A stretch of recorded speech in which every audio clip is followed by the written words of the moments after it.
하나님 말씀은 신명기 20장 1절에서 4절 말씀입니다. 신명기 20장 1절부터 4절 말씀을 우리가 함께 봉독하도록 하겠습니다. 네가 나가서 적군과 싸우려 할 때에 말과 병거와 백성이 너보다 많음을 볼지라. 또 그들을 두려워하지 말라. 애굽 땅에서 너를 인도하여 내신 내 하나님 여호와께서 너와 함께 하시느니라. 너희가 싸울 곳에 가까이 가면 제사장은 백성에게 나아가서 고하여 그들에게 말하여 이르기를, 이스라엘아 들으라.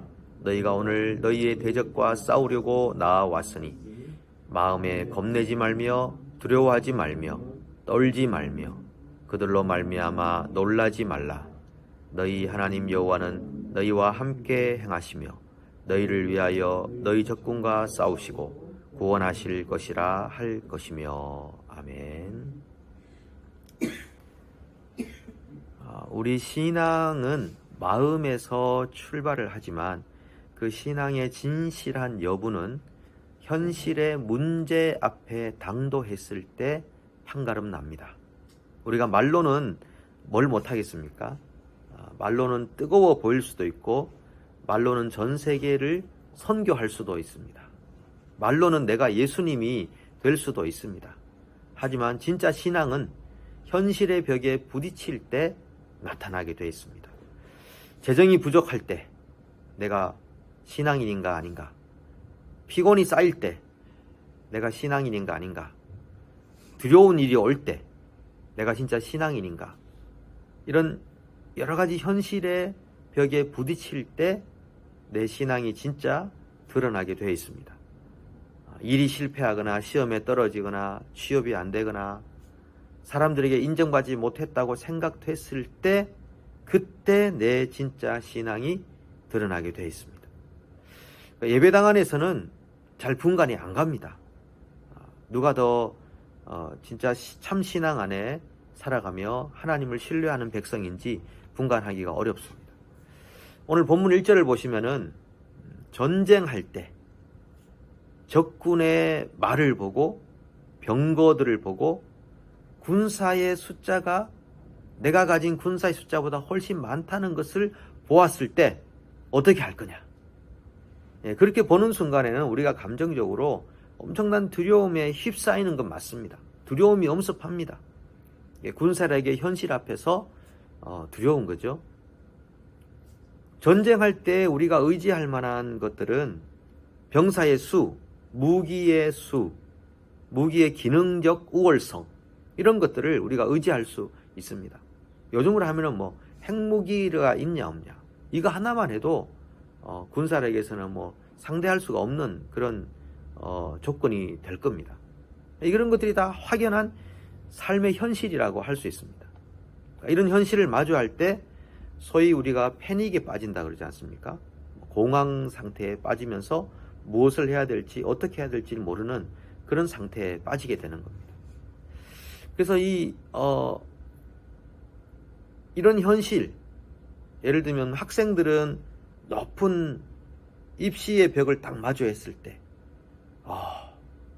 내가 할 수 있는 게 아닌가 봐, 이런 마음이 들 수도 있고, 취업준비생들은 내가 100군데 이력서를 넣고, 옛날에 청년들 얘기 들어보니까 정말 100군데를 넣었다고 그러더라고요, 이력서를. 그 중에 한두 군데 연락이 오고 이런 형태도 있던데요. 분야에 따라 다르긴 하겠지만 그런 현실, 결혼을 앞둔 청년들은 정말 내가 누구와 함께 평생을 동반을 할 것인가, 근데 정말 주변에는 만날 만한 여건 자체가 없는 이런 현실, 이런 것들을 많이 맞닥뜨리게 됩니다. 그런 현실을 볼 때 우리 믿음이 힘을 잃는 경우가 참 많습니다. 그래서 한번 생각을 해보는 겁니다. 우리의 믿음이라는 것은 예배당 안에서의 믿음인가? 이런 고민을 가져보는 거죠. 예배 시간에만 뜨거워지는 건가? 근데 이 세상의 현실 안에서는 어떻게 믿음을 활용하기가 이렇게 어렵단 말인가? 이런 고민을 할 수밖에 없습니다. 그래서 그러다 보면 이제 이중 생활을 하는 거죠. 예배당 안에서는 믿음을 가진 사람. 그러나 현실에 가면은 이거 믿음으로 현실의 벽을 올라가기는 너무 힘드니까 현실은 그냥 현실, 믿음은 예배당 안, 이렇게 이중적 생활을 할 수밖에 없습니다. 그리고 이 믿음은 어디다 쓰는가 하면은 나를 위안할 때, 위로를 삼을 때, 현실에서는 현실의 벽을 믿음으로 뚫고 나가기는 너무 어려우니까 그냥 내가 안 되는 나를 위로나 하자, 믿음으로 위로하는 카드로 사용하자, 이렇게 되는 현실들이 참 많이 있습니다. 그래서 믿음이라는 카드를 현실 앞에서, 현실의 어려운 상황들 앞에서도 믿음으로 이 브레이크스루라고 그러죠. 돌파해 나갈 수 있는 그 카드로 써야 되는데 그냥 위안의 카드로 쓰는 경우가 참 많이 있습니다. 그런데 하나님이 오늘 뭐라고 하시냐면은 하나님의 임재를 생각하라는 겁니다. 하나님의 임재, 여호와. 근데 이 여호와가 너희와 함께 한다라고 하는데 이 어떤 여호와인가를 정의하는가 하면은 출애굽시킨 여호와, 이렇게 붙습니다. 항상 앞에 너희를 애굽에서 이끌어내신 여호와 하나님이 너희와 함께 계신다. 그러니까 하나님을 설명할 때 항상 이 출애굽의 단서가 붙는 겁니다. 왜냐하면 이집트라는 것은 사람이 생각할 수 있는 가장 어려운 현실의 상징이 이집트입니다. 아니, 이집트에 바로와 대적을 해? 그 강대국, 초강대국 이집트에 바로와 대적을 해? 이집트에서 뭔가를 빼내와? 이거는 정말 무너뜨릴 수 없는 삶의 현실이거든요. 근데 여호와가 했지 않느냐? 여호와가 그 일을 가능케 했기 때문에 그 여호와가 너희와 함께 하니까 너희가 전쟁하러 나왔을 때 병거도 많고 말도 많고 군사들을 많다는 걸 보고 두려워하지 말고 담대하라. 이게 오늘 하시는 하나님의 말씀입니다. 여러분 삼국지 내용 아시겠지만 저도 많이 모릅니다만 거기 보면 아주 유명한 장면이 있지 않습니까? 조자룡이라는 사람이 유비의 아들을 구하기 위해서 그 수많은 적진에 혼자 들어가지 않습니다. 혼자 들어가서 그 적들을 다, 아들을 업고 적들을 다 물리치고 유유히 빠져나오는 그런 부분들을 저는 연상을 했습니다. 현실은 수천의 수만의 군사들, 근데 혼자 어떻게 그 아들을 구해낼 수 있습니까? 근데 부인은 구하지 못하고 아들만 구해서 나오는데 그 현실을 극복을 했구나. 조자룡은 극복을 했구나. 그걸 보면서 이 현실의 세계를 초현실로 맞이할 수 있는, 현실을 뛰어넘을 수 있는 그 가능성이 여호와에게 있다는 그런 말씀이구나. 우리가 기억할 수 있는데 이 3절을 보시면요. 겁내지 말고 두려워하지 말고 떨지 말고 놀라지 말라. 네 가지로 말합니다. 확실한 선언을 하기 위해서 하시는 4단계의 말씀이죠. 겁낸다, 이거는 마음이 녹아내린다는 겁니다. 딱 보는 순간에 끝났다. 그 다음에 두려워한다, 공포심을 느낀다. 떨지 말라, 육체적으로 반응이 오는 거죠. 육체적으로 허둥지둥 갈팡질팡 하게 되고, 그 다음에 놀라지 말라, 이거는 패닉 상태에 빠지는 겁니다. 내가 누군지, 여기가 어딘지, 내가 어떤 상황에 있는지를 모르는 그런 상태로 빠지는데, 이 점층법적으로 기록되면서 그럴 필요가 없다. 4절, 왜? 여호와가 함께 행하시며 적군과 여호와가 싸운다. 너네가 싸우는 거 아니다. 여호와가 싸운다. 이렇게 말씀하십니다. 하나님은 어떻게 싸우시느냐? 하나님은 크게 보면 2가지로 싸우시는데요. 전쟁의 주도권을 하나님이 가져가십니다. 주도권.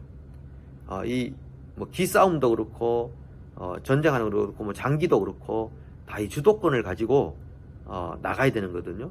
그럼 계속 상대방은 방어하다가 끝나버리는 상태가 되기 때문에 공격이 최고의 방어다라고 하는 것처럼 이 주도권을, 하나님이 전쟁의 주도권을 가지고 전쟁을 이제 만드시는 겁니다. 하나님의 손에서.